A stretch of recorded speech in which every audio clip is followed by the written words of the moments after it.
stage. But if you are still not achieving wideness in your final mix, I would maybe go back into your project and deal with your instruments individually.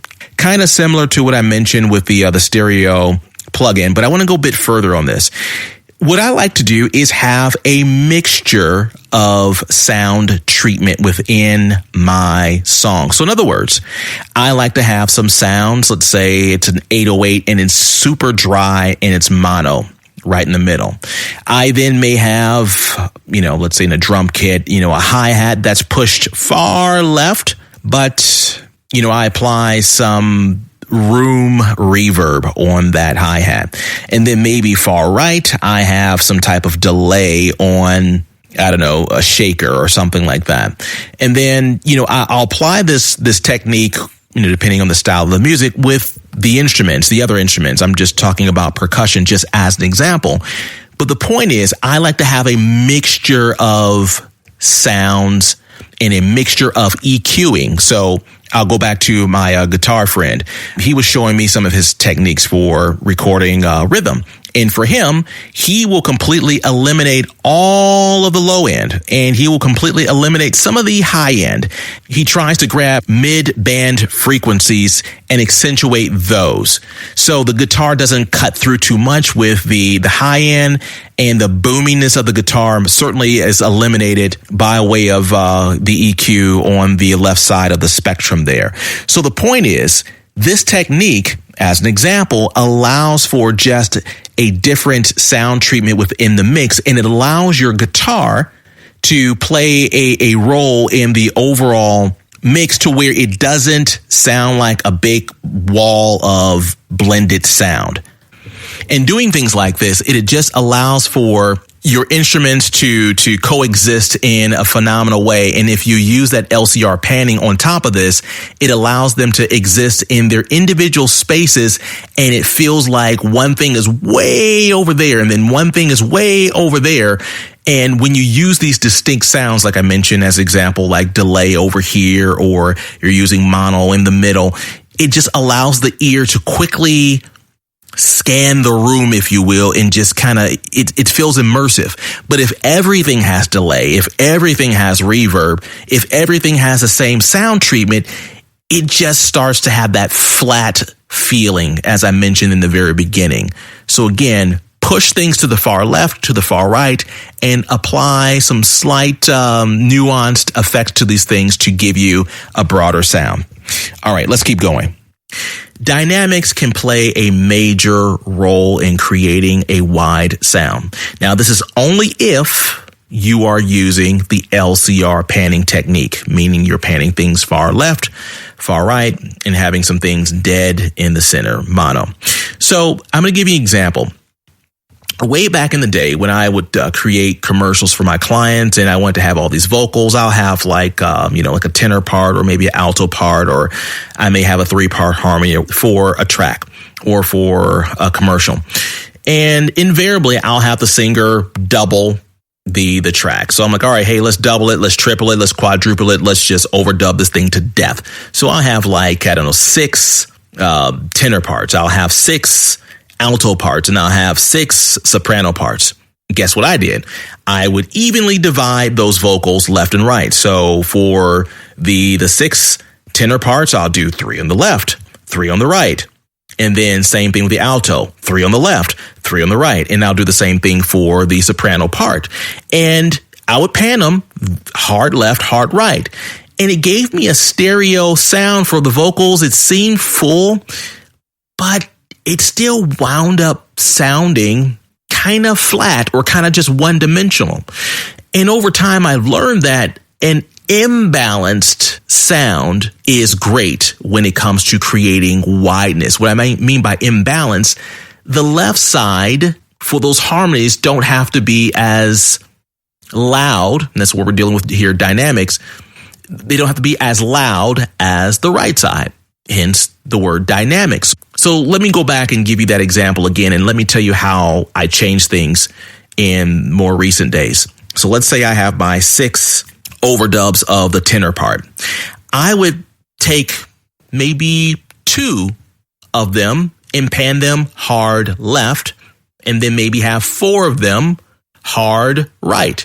And of the 4 on the hard right side, I may reduce the volume of a couple of the tracks, by half or by a quarter or what have you.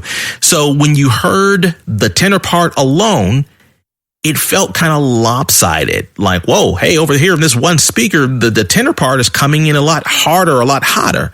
And then I'll do the same thing for the alto part, but I would maybe weight it the opposite side of the tenor parts. So in other words, everything would not be symmetrical in terms of dynamics or the loudness or the softness.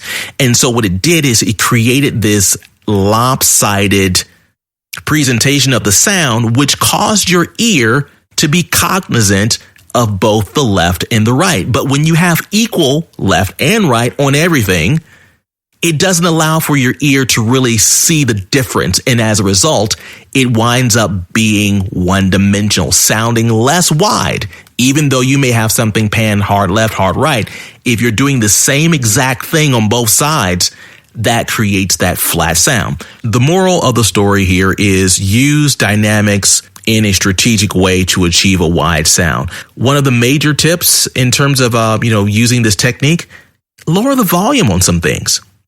When you have, let's say, a shaker in your percussion section or what have you, shakers usually cut through the mix just because of the frequencies it occupies on the EQ. You don't have to have that shaker ultra loud. It can be a lot lower, really, really low, and pan that way left, and you'll hear something way out there in the distance, and that's what it sounds like. It feels like it's way out there, but you can still hear it. It's kind of like that audio illusion, where when you will reduce the volume of that shaker, but you can still hear it, it feels like, hey, it's not only just left, it's way left. And that creates that wide feel. So use volume to your advantage, especially the reduction of volume. So again, that's a major tip for you. Last thing here. This is a situation where you may have to do some hunting online and see if there's a plugin that can help you out with this. Find a stereo analyzer. And I think I stumbled upon one free one that I was using, I believe. And if I have it, I'll put it in the show notes. But a stereo analyzer is an amazing tool. So let me go back to the very beginning when I started this whole show and I talked about my reference track and me feeling like my song was trash as compared to this nationally known artist. So when I put this track on from this commercially released song, I slapped my stereo analyzer on there, and visually I can see the spreading of the sound between the far left and the far right. So this stereo analyzer that I was using, it gives you like a little circle in the middle or like a little oval shape, and it shows you everything that's appearing dead center in mono. And then it shows you the things that are appearing on the far left and the far right. And when I looked at the song, the reference track, I realized that, whoa, they do have a pretty wide sound. It's not just my imagination. I'm seeing a visual depiction of it. And so when I loaded my track up, man, my mono sounds were just overwhelming. I mean, this thing was lit up right in the middle, telling me that I had a lot of sound right in the middle and not on the periphery, not on the edges. So using this tool kind of sobered me up just a bit, and it caused me to go back to the drawing board.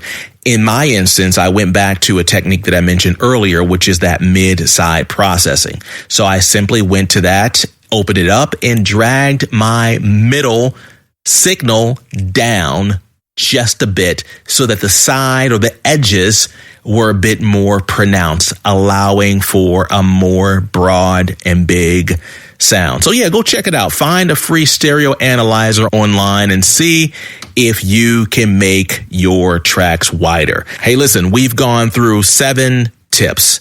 So, I mean, come on, at least one of these got to do something for you, right? Hey, let me know how it goes. Feel free to send feedback into the show. I love to see what you guys are working on. And if I can answer any questions for you, most certainly reach out to us. Our website is successwithmusic.com. You can send us a message there. Or if you want to be on the show, if you want to be interviewed for a skill or for a new song you dropped, or you have some insight about the music game, we love having guests. So yeah, check us out at successwithmusic.com. While you're there, go ahead, subscribe. Let's keep up and check out our Swim Master Melody course. It's an investment that is well worth it. Yo, I appreciate the love. Share the podcast if you can. And write us a nice review, man, that allows us to keep going. This is an absolutely free service, and all we're trying to do is help you get better in this music game. So, hey, return the favor by giving us a review. And yeah, man, we'll be back doing this again. All right, be good. $10 of gas won't fill the tank. No, this just gets old. I know this